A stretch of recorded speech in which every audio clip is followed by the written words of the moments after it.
Assalamualaikum warahmatullahi wabarakatuh. Selamat datang di channel Kabar CPNS dan P3K Kesehatan.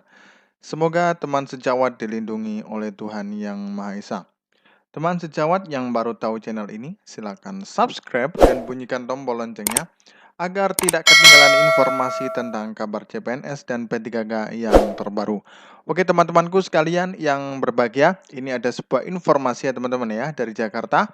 Nah, ini tenaga honorer ya, teman-teman, untuk tenaga honorer akan dihapus pada 2023 mendatang oleh pemerintah melalui Kementerian Pendayagunaan Aparatur Negara dan Reformasi Birokrasi atau Kemenpan RB berdasarkan surat Menpan RB ya B garis miring 1511 garis miring MTTSM titik 01 titik 00 garis miring 2022 tentang pendataan tenaga non-ASN di lingkungan instansi pemerintah.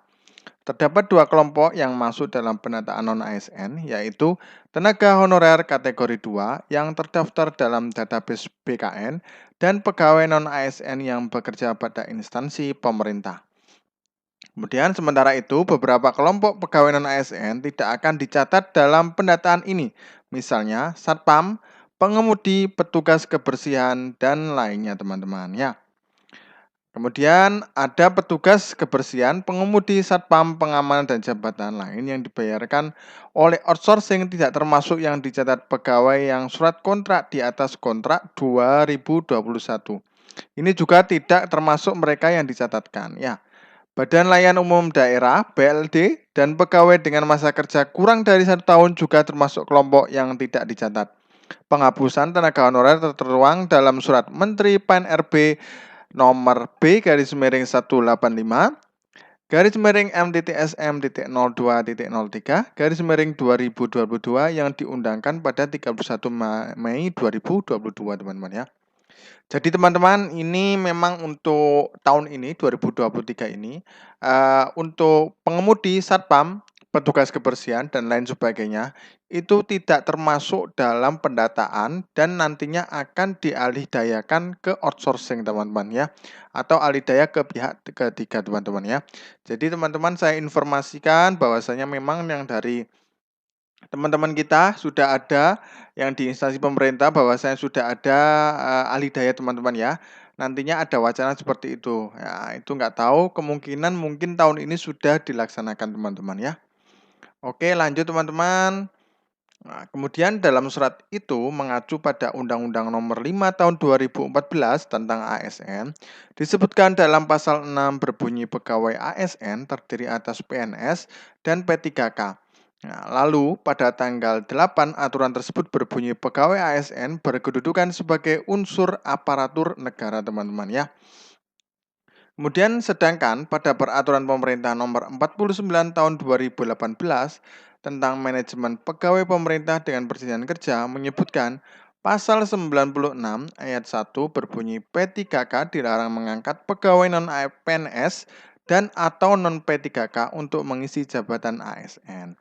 Jadi teman-teman, PPK ya, pejabat pemangku ini ya, istilahnya di situ badan kepegawaiannya di instansi masing-masing ya, itu nantinya tidak boleh merekrut atau mengangkat non-PNS, non-P3K menjadi jabatan ASN. Nah, kemudian berbunyi larangan sebagaimana dimaksud pada ayat 1 berlaku juga bagi pejabat lain di lingkungan instansi pemerintah yang melakukan pengangkatan pegawai non-PNS atau non-P3K untuk mengisi jabatan ASN dikenakan sanksi sesuai peraturan perundang-undangan teman-teman ya. Lanjut, pasal 99 ayat 1 berbunyi pada saat peraturan pemerintah ini mulai berlaku, pegawai non-PNS yang bertugas pada instansi pemerintah, termasuk pegawai yang bertugas pada lembaga non-struktural, instansi pemerintah, termasuk pegawai yang bertugas pada lembaga non-struktural, serta instansi pemerintah yang menerapkan pola pengelolaan keuangan, badan layanan umum atau badan layanan daerah. Nah, jadi teman-teman sudah ada larangan ya, jadi tidak boleh mengangkat yang saya sebutkan tadi teman-teman ya. Kemudian lembaga penyiaran publik dan perguruan tinggi negeri baru berdasarkan peraturan Presiden nomor 10 tahun 2016 tentang dosen dan tenaga kependidikan pada perguruan tinggi negeri, baru sebelum diundangkannya peraturan pemerintah ini masih tetap melaksanakan tugas paling lama 5 tahun, teman-teman ya. Jadi untuk yang dosen ya dan tenaga kependidikan pada perguruan tinggi negeri baru, itu nantinya masih diundangkan yang lama ya teman-teman ya, untuk dari peraturan presiden nomor 10 tahun 2016 tetap melaksanakan tugas paling lama 5 tahun teman-teman ya. Lebih lanjut pada pasal 99 ayat 2 berbunyi pegawai non-PNS dalam jangka waktu paling lama 5 tahun sebagaimana dimaksud pada ayat 1 dapat diangkat menjadi P3K apabila memenuhi persyaratan sebagaimana diatur dalam peraturan pemerintah ini. Jadi untuk yang dosen paling lama 5 tahun nantinya bisa diangkat P3K teman-teman ya. Kemudian peraturan pemerintah nomor 49 tahun 2018 tentang manajemen P3K diundangkan pada tanggal 28 November 2018. Dengan demikian, pemberlakuan 5 tahun sesuai pasal 99 ayat 1 jatuh pada tanggal 28 November 2023 yang mewajibkan status kepegawaian di lingkungan instansi pemerintah terdiri dari dua jenis. Ya, terdiri dari dua jenis kepegawaian yaitu PNS dan P3K. Artinya, mulai 28 November 2023 sudah tidak ada lagi tenaga honorer. Jadi memang ini untuk merampingkan di pegawai pemerintah teman-teman ya. Jadi nantinya hanya ada dua yaitu adalah PNS dan P3K saja. Yang lainnya mohon maaf tidak bisa teman-teman ya. Kemudian berkenaan dengan hal tersebut dalam rangka penataan ASN sesuai dengan ketentuan peraturan perundang-undangan diminta agar para pejabat membuat komitmen untuk yang pertama, melakukan pemetaan pegawai non-ASN di lingkungan instansi masing-masing dan bagi yang memenuhi syarat dapat diikutsertakan diberikan kesempatan mengikuti seleksi calon PNS maupun P3K. Jadi tetap nanti dari instansi sendiri untuk mendorong menjadikan pegawainya nanti bisa ikut P3K atau PNS. Kemudian menghapus jenis kepegawaian selain PNS dan P3K di lingkungan instansi masing-masing dan tidak melakukan perekrutan pegawai non-ASN. Nah, ini kendalanya teman-teman ya, masih banyak yang merekrut teman-teman ya.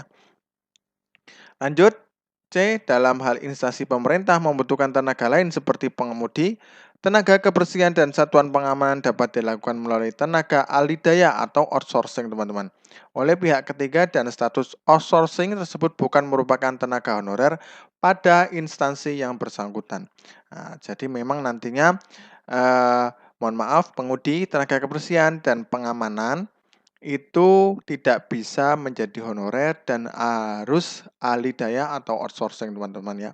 Kemudian menyusun langkah strategis penyelesaian pegawai non-ASN yang tidak memenuhi syarat dan tidak lulus seleksi calon PNS maupun calon P3K sesuai ketentuan peraturan perundang-undangan sebelum batas waktu tanggal 28 November 2023. Jadi nanti akan menyusun langkah strategis penyelesaian pegawai non-ASN yang tidak memenuhi syarat dan tidak lulus seleksi calon PNS ataupun calon P3K teman-teman ya. Kemudian bagi pejabat pembina kepegawaian yang tidak mengindahkan amanat dan sebagainya tersebut, dan tetap mengangkat pegawai non-ASN akan diberikan sanksi berdasarkan peraturan perundang-undangan dan dapat menjadi bagian dari objek temuan pemeriksaan bagi pengawas internal maupun pengawas eksternal pemerintah teman-teman ya. Jadi itu teman-teman yang dapat kami sampaikan, mudah-mudahan bermanfaat teman-teman ya. Mohon maaf nanti teman-teman yang lain selain kesehatan ya dan pendidikan dan teknis itu tidak bisa dijadikan honorer nanti dan akan mempunyai kesempatan untuk menjadi P3K atau PNS teman-teman ya. Oke, tetap semangat teman-teman ya, teman-teman sejawat. Terima kasih. Wassalamualaikum warahmatullahi wabarakatuh.